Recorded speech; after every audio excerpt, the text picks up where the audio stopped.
Nous allons accueillir Émilie Bonnefoy pour cette troisième intervention sur le thème guerre hybride, mobilisation générale. Émilie Bonnefoy est cofondatrice et CEO d'Open Sesame, éditeur européen spécialisé dans l'authentification sans mot de passe. Émilie est auditrice IHEDN et également officier de la réserve à l'état-major des armées. Elle œuvre pour un numérique de confiance et contre la guerre informationnelle. Elle est à l'origine du premier écosystème réunissant institutions académiques et industrielles autour du ministère des Armées, du CNRS et du campus cyber. Émilie, vous avez la parole pendant 20 minutes. Merci pour cette belle introduction. Bonjour à toutes et à tous. Général, mesdames et messieurs en vos grades et qualités, chers amis, que je suis ravie de retrouver dans ce si bel endroit.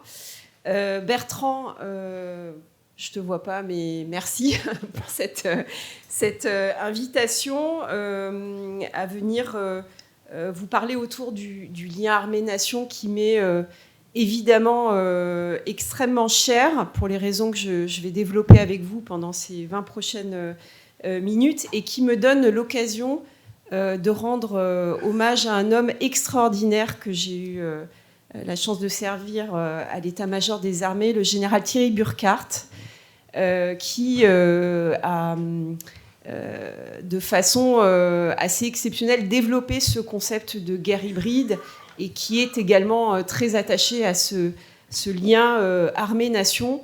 Et pourquoi vous parlez de guerre hybride et de mobilisation générale, puisque je pense que vous le savez toutes et tous ici, clairement la guerre a changé de visage ces dernières années.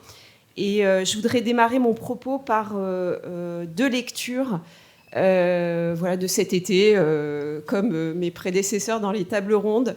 Une première, c'est celle d'Hannah Arendt, philosophe que vous connaissez probablement, qui, dans un entretien avec Roger Herrera en 1974 sur la question du totalitarisme, disait « Quand tout le monde vous ment en permanence, le résultat n'est pas que vous croyez ces mensonges, mais que plus personne ne croit en rien.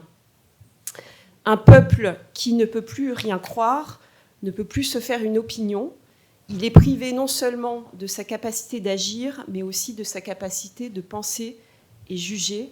Et avec un tel peuple, vous pouvez faire ce que vous voulez. Les mouvements totalitaires sont des organisations massives d'individus atomisés et isolés. » Et je pense que ça résonne beaucoup, en tout cas moi chez moi aujourd'hui, quand on parle de guerre hybride et quand on parle en particulier de la fragmentation de la population. Le deuxième propos, c'est une contemporaine que j'ai la chance de voir régulièrement et que je trouve aussi assez extraordinaire. Il s'agit d'Asma Mala, que vous connaissez peut-être, et qui a fondé un collectif qui a donné lieu à une étude prospective que je vous invite vraiment à lire et qui est intéressante, un collectif qui s'appelle Le Coup d'après. Et donc c'est une étude que je pourrais vous transmettre ou que vous trouverez facilement en ligne. Et le document commence par ces quelques mots qui nous défendra demain. Je pense que c'est aussi une question importante dans la réflexion autour de l'hybridité des conflits et du lien armée-nation. Cette question, évidemment, elle n'est pas rhétorique, elle n'est pas non plus lointaine, parce que je vous parlerai tout à l'heure, évidemment, de l'Ukraine. Elle est urgente parce que ce que nous appelions hier guerre n'existe plus uniquement sous les mêmes contours. Parce que les lignes entre le civil et le militaire, entre le front et l'arrière, entre l'attaque et l'influence, se sont effacées, et parce que la défense d'un pays, évidemment, ne peut plus reposer sur une réponse unique mise en œuvre par une seule institution, et en particulier les armées. Et donc je cite le propos d'Asma Mala, « La guerre dite hybride ne s'attaque pas tant aux trois piliers de Clausewitz, que certains connaissent, j'imagine, peuple, armée, gouvernement, qu'à la déstabilisation des liens entre chacun de ces pôles, la détérioration des relations entre ces acteurs en fragilisant la cohésion interne. » Et donc, ce que je vais essayer de partager avec vous pendant ces quelques minutes, c'est une espèce de petit manifeste pour la mobilisation générale en espérant que vous repartirez toutes et tous avec des éléments que vous pourrez peut-être transmettre autour de vous.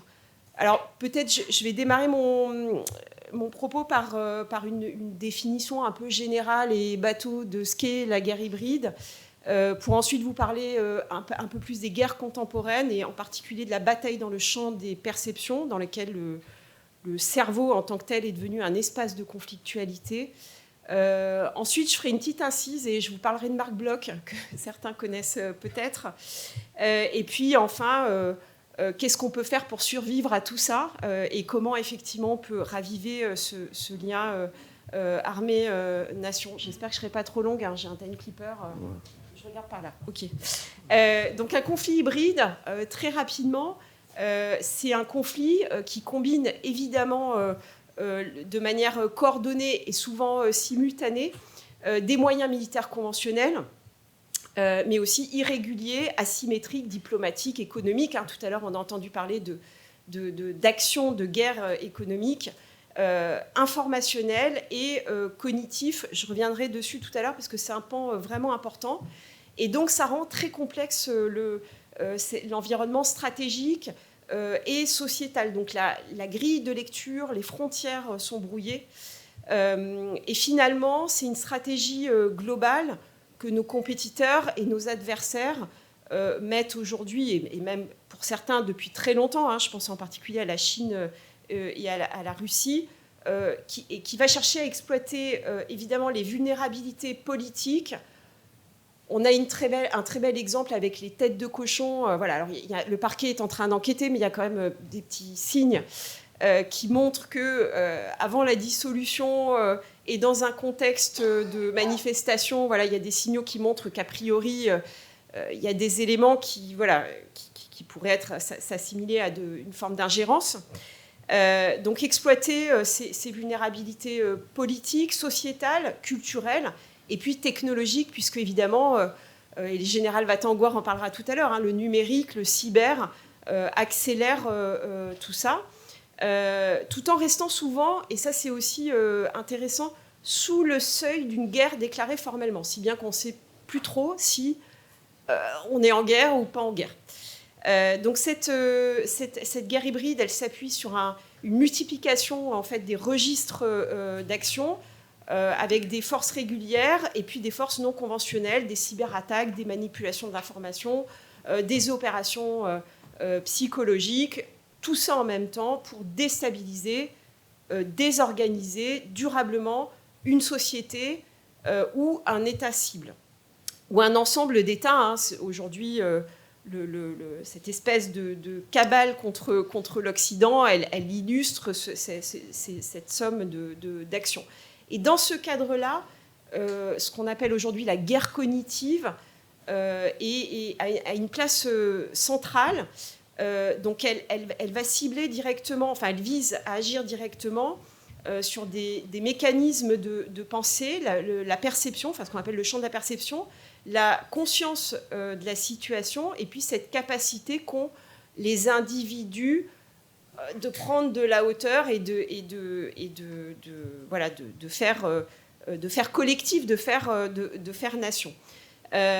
Donc cet usage de la science du cerveau, cette guerre cognitive, elle va chercher à manipuler, diviser, paralyser la prise de décision, et donc elle sape la cohésion sociale et la légitimité des institutions démocratiques. Et c'est ça en fait l'enjeu pour nous. Elle sape aussi la volonté politique et elle transforme le cerveau en véritable champ de bataille. Ça c'est vraiment un point important. Et donc, c'est devenu un instrument stratégique essentiel qui va renforcer les moyens hybrides et qui va permettre de s'attaquer directement à la capacité cognitive des populations et des décideurs. Et donc, on n'est plus simplement dans le champ physique, mais aussi dans le champ informationnel et psychologique. Donc, voilà, quel est le point commun entre les punaises de lit dans le métro, les cercueils à la main rouge, tout ça, je pense que vous avez suivi, et puis les têtes de cochon déposées à l'entrée des mosquées.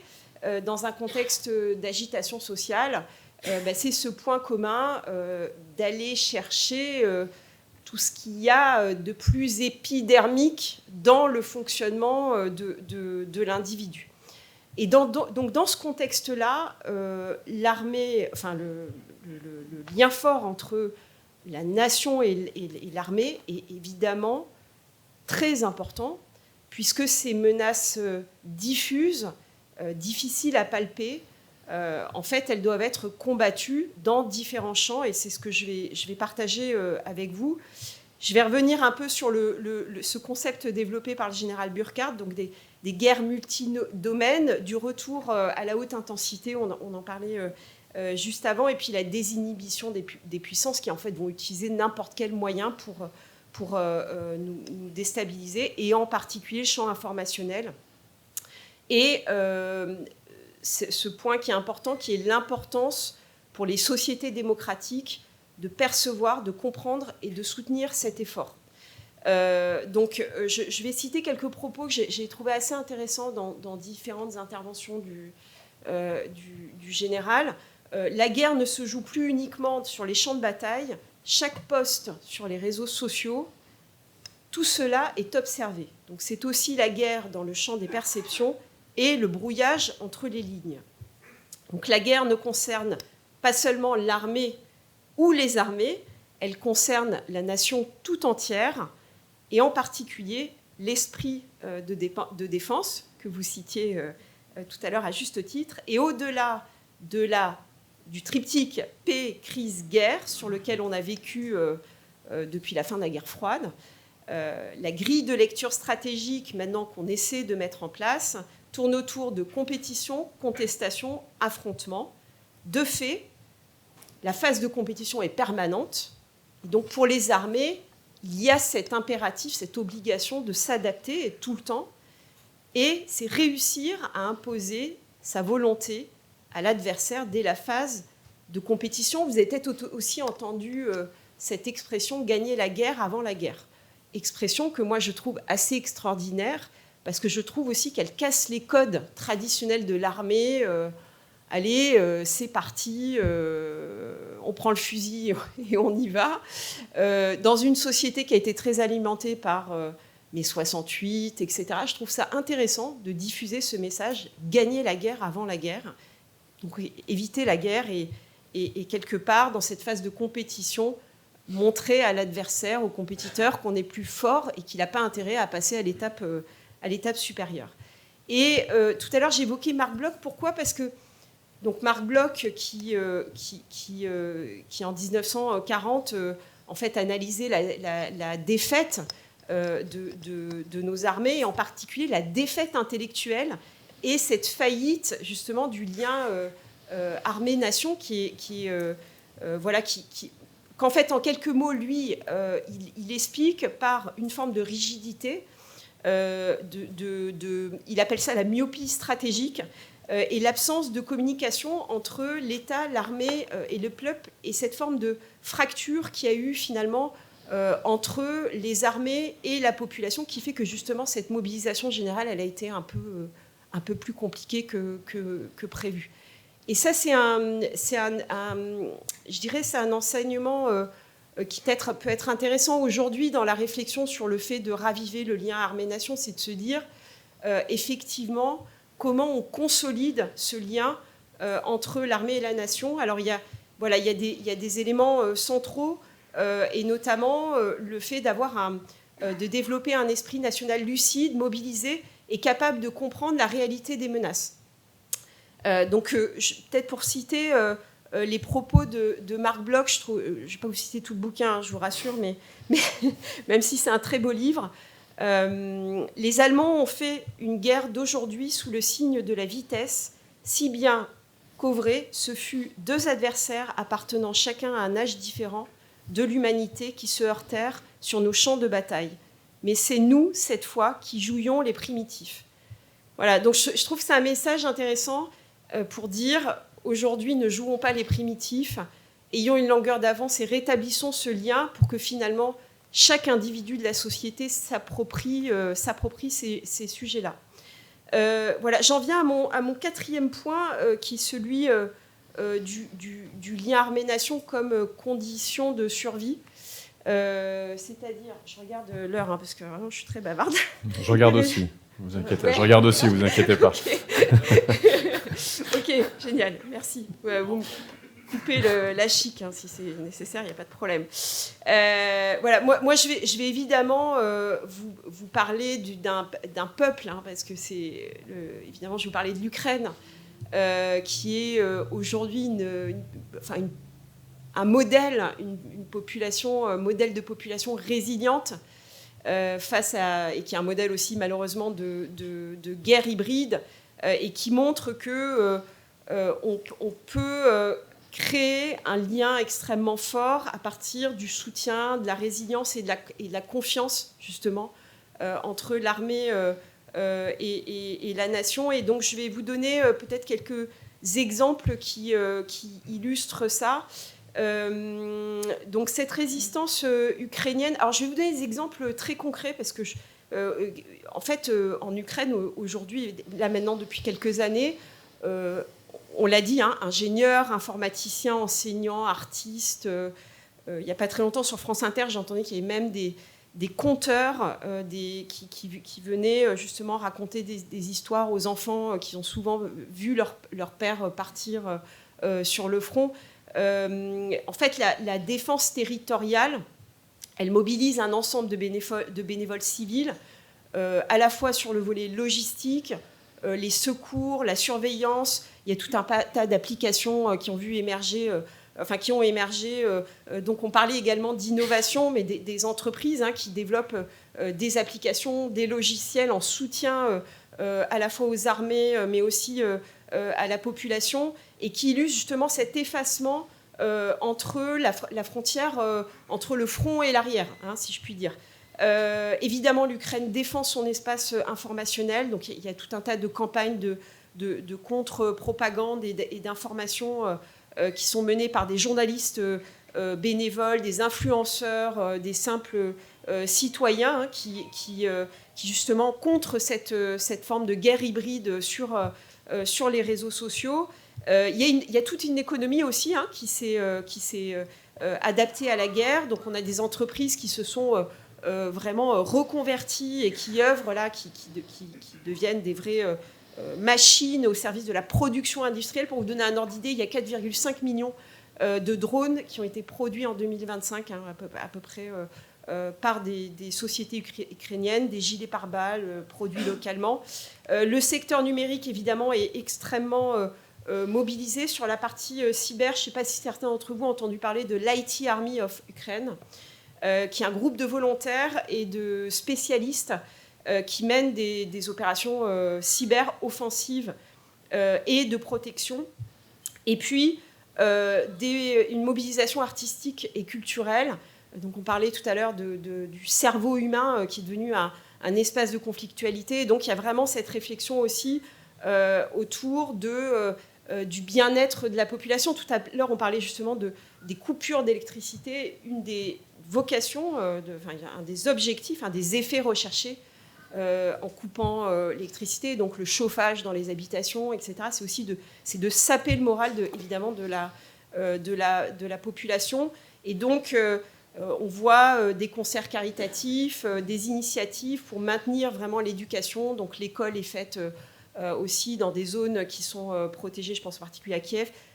Faire vivre l'identité nationale, soutenir le moral. Il y a quelques jours, je lisais que l'Estonie fournit des saunas mobiles aux soldats ukrainiens. Donc, c'est des saunas qui se déplacent et qui accueillent environ 400 soldats par jour qui vivent dans des conditions... on assiste à forme de guerre totale et donc des conditions extrêmement difficiles, évidemment, sur le champ de bataille. Voilà, donc j'espère vous avoir convaincu, mais je pense qu'ici qu'il y a beaucoup de gens qui le sont déjà, que l'arme, c'est pas toujours un fusil, hein. Ça peut être aussi une caméra, un smartphone, on le voit en Ukraine, un clavier qui peuvent façonner cette résistance. Et donc l'objectif, le sujet aujourd'hui, c'est quelle résistance morale pour notre société Comment effectivement on ravive ce lien armée-nation. Et là encore, je vais finir par une citation du général Burkhardt que j'adore. La défense commence dans les esprits avant de se traduire sur le théâtre des opérations. Voilà, je vous remercie et je vous souhaite une bonne journée. Merci.